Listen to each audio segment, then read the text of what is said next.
Hey there, and welcome back to Viewpoint Christian Academy for another Monday Moment. At Viewpoint Christian Academy, we have been empowering parents to provide a Christian education for their families since 1984 through our biblical, individualized, and mastery-based program. In today's episode, we're going to discuss the idea that off the clock doesn't mean you don't put in the time. Let's talk about it. Stick around. And hey, if you haven't already done so, would you hit that subscribe button and give this video a thumbs up? Stay tuned.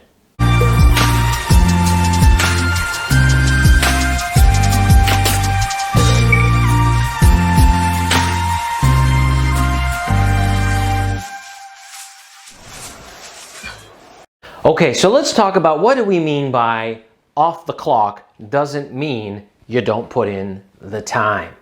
Because we discussed in our last video, in that workshop video that was prepared especially for the Mass Hope Conference, we discussed the idea of being off the clock, of the concept of individualized and mastery-based education, and how individualized and mastery-based education really means that we ignore the clock and pay more attention to the need of the student, right? But when we talk about off the clock, we don't mean that we don't go to school and we don't have time dedicated to doing schoolwork. What we mean is relating to grades, we don't care what the grade number is attached to the student. They need to be at a place where they can successfully learn, that they can have their education needs met. What do they need to learn? Right? It's related to the idea of the herd mentality or the conveyor belt, right? You get them out from the group and you look at them as an individual and you say, you know what? We're not just going to move them along every year on that clock system, on that calendar system. Maybe calendar is the better way to put it, right? In this regards, it's not just about calendar years. It's not just about a chronological number attached to their grade level, etc. Let's find out what they need, meet that need, fill in any gaps, and cause them to be successful in their learning. It does not mean, when you say that the child is off the clock in an individualized program, it doesn't mean less learning. And it doesn't necessarily even mean less learning time. What it means actually is more learning. And the time that is spent learning is going to, by definition and by nature, be much more successful because, again, you're meeting that child's learning needs. And they are going to begin to experience success and development and growth in all of their academic endeavors. But the fact of the matter is, learning does require time. One of my favorite lines from the old movie, American Tail, with Fievel Mousekewitz, right? One of my favorite lines is that the son is pestering the father. The little, Fievel is pestering his papa, and the papa looks at him at one point and says, "Fievel, if growing up were easy, would it take so much time?" Right? And we can apply that to learning. If learning were easy, would it take so much time? No, it's not easy, and it does take what? Time. The child is continually learning, developing, and growing. This is why we always recommend that the child spend at least 3 to 5 hours per day doing their academic work. That is a good time frame to complete the required work in the necessary subjects. Because off the clock doesn't mean you don't put in the time. You still have to dedicate every day, every week, every year, you have to dedicate adequate time for that child to learn all that they need to learn. Now, again, when we come back to an individualized approach, not every child is going to require the same amount of time to get that work done.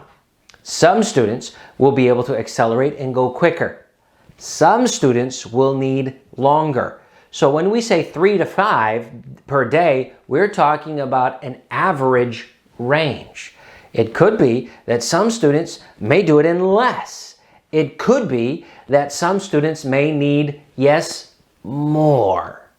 But again, we're looking at the clock on an individual basis again. So, but you have to what? You have to put in the time. Off the clock doesn't mean you don't put in the time. You still have to put in the time. Nor does saying that you're off the clock eliminate standards in education. Well, what do I mean by that?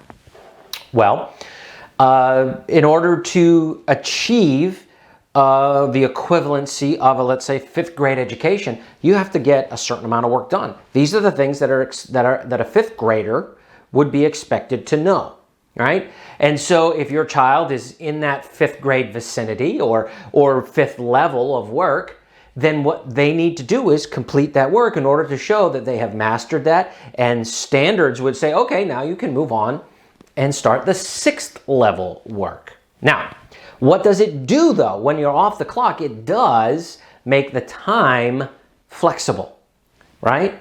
It does make the time flexible. And it makes those standards flexible as well. What do you mean by flexible? Well, it doesn't lower them, but it allows you to achieve them at a different rate. Now, for instance, in a conventional class setting, right, you have to finish all the work for whatever. Let's say it's a high school course, biology. You have to finish all of that work within the certain time frame, pass it all, and if you don't get any credit for it. You fail the course, you have to do it again the next year, right? That is because the system is what? Constrained by the calendar. It's constrained by the clock or the time frame.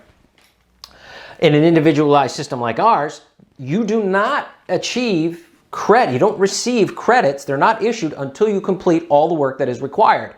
Now, we've had many students this year, complete a full credit's worth of work in a half a year or in that vicinity. That has happened to several of our high school students this year because they have accelerated themselves and they've been working harder and being very diligent. And once it's done, hey, they finished the work. It's going to be demonstrated in their records. Yes, they achieved and they earned this credit. We have some students that are going to finish 2 years worth of work in one this year, right? If they do it in less than a year, they can get the credit early. If they don't finish it in what would be considered a school year, what are we going to do? We say, okay, well, you failed. You have to start over again? No, we're going to continue in our individualized approach, and they will just carry it over into the next year and finish off the required units. Now, that gives what? Flexibility to the calendar and flexibility to the clock, if you would. The clock still exists. Time doesn't cease to operate, right? You still have constraints of time, etc., but there is now flexibility built into the individualized approach, right? Now, if that happens year after year, though, if a student, let's say one student doesn't complete it within the allotted general period, 10 months, and then they still want to take their summer vacation, they don't want to work over, so I'll just start it again in the fall, okay. However, what it does do is it pushes out, because graduation will not occur until all of the required credits have been achieved and completed. So it may push out graduation a little longer. Let's say the same thing. 5th grade student didn't finish all of their 5th grade work. They didn't finish all the 500 level works, fifth level units. Okay, well, they can carry those over to the next year. Next year, they would pick up right where they left off. They wouldn't just start 6th level. No, you have to finish the 5th level before you get into the 6th level. That's the way it works. You're building, you're progressing, and you're learning. And so therefore, they might have to spend the first quarter of the next year finishing up 5th grade. The problem is they've only got 3 quarters left to finish up the 6th level of work. And if they don't finish that, then it gets pushed out again. Do you see where that might cause a problem down the road? That graduation might be affected if there isn't enough time and effort put in. Now, let's address this need, because we've always done that for 30 some odd years, since 1984. This is what we've done. We have allowed that to occur. You don't finish 5th level? All right, finish it next year when you're supposed to be in 6th grade, finish up your 5th grade, and then get started right away on your 6th grade work. We also do that on the other end too. Students who finish their 5th level early can get started on 6th level early as well. That is definitely an option that we provide and afford to families as well, so that they, again, on the other end, they can accelerate their learning. But again, keep in mind that this can have a cumulative effect. It can kind of push things off. And then when you get into high school, well, then it can cause, you want to graduate around 18, or maybe it needs to be 19, 20, 21. Who wants to graduate at 21? Nobody, right? I understand that. But it does require that you put in the time. Now let's talk about the idea of special needs, because this, again, there is a lot of flexibility in this system. But let me just tell you this. Now, special needs students get special accommodations. That's typically what's understood by that, right? The greatest accommodation that a student can receive is to keep you off the clock and to have this individualized approach. Individualization is a fantastic accommodation for any child. Maybe a child is good in everything, but they really struggle with math. Well, this individualization gives them a great accommodation to be able to still learn everything that they need to learn in all of their subjects. And it gives them the flexibility to be able to do that. So I understand that. Now, let me just make a quick statement here in regards to IEPs are, unfortunately, in many ways, are handed out like candy in the public education system. There are many students who have an IEP who oftentimes it's really only related to, now I'm not saying this about every IEP student, but many times it's related to the idea that they have behavioral issues. And so therefore they were misbehaving and they had these problems, so therefore they just kind of fell behind. Others, it's because there's lack of structure or discipline in the home, and therefore they weren't able to complete their work. They weren't able to do, this is not to denote genuine IEPs. Many times it's because they didn't get the accommodation that they needed and they fell behind in their learning, and they just fell further and further and further behind. They had so many gaps that they needed an IEP.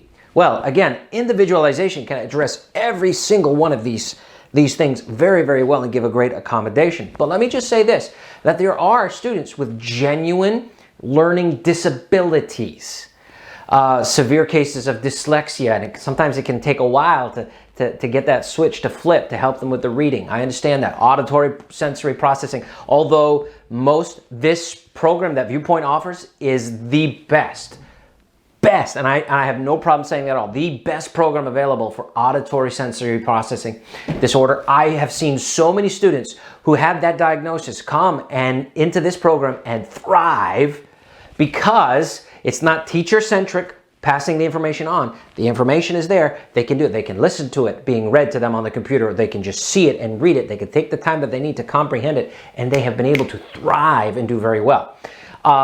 So the individualized approach and the self-instructional curriculum is one of the greatest things to help students with that kind of an issue, auditory sensory. That's huge. But other things like autism. Again, autism, there are so many varying levels. My wife and I have 2 children with autism, both enrolled in Viewpoint's program. They're both participating in the program in our home every day. I have one student who is very verbal and really is able to function on a grade level, and he can do it. He does all of his work. Sometimes he needs a little bit of help because he struggles with his comprehension because he is verbal, but he has trouble with some of his words, etc. But he can do it. He gets it done. He needs some special accommodation, some special help from us, but he's able to pretty much be on task. I have another son who's very low verbal skills, has very great difficulty in many comprehension skills.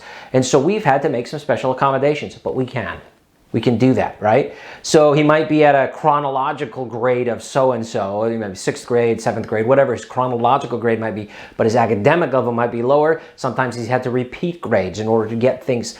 In many ways, he can read better than he can speak because he has been, able to receive this accommodation. So I understand that there are all kinds of situations where a student might not be able to achieve all of the same things that every other student is, and those things can be accommodated. But that son puts in the time every day to get his work done. Just because he has autism doesn't mean he only has to do a little bit of work for a little while. No, he works 3 to 5 hours per day, just like every other student. It's not the same as all of his peers, yes, but he puts in the time, because off the clock doesn't mean you don't put in the time. You don't have to put in the time. No, you still have to put in the time because learning requires time. I hope this has been helpful. I hope it's been a blessing. If there is anything that we can do to help you in your educational endeavor, if you're looking for strategies, if you're looking for suggestions as to how to set up your schedule to be able to put in the time that is needed for learning, reach out to us. We're full of great ideas. A lot of people that are connected with our program that have just been doing this kind of thing for years, and we know how to give good suggestions, and we would love to be able to help you. We're praying for you. We love you. Have a great day. God bless.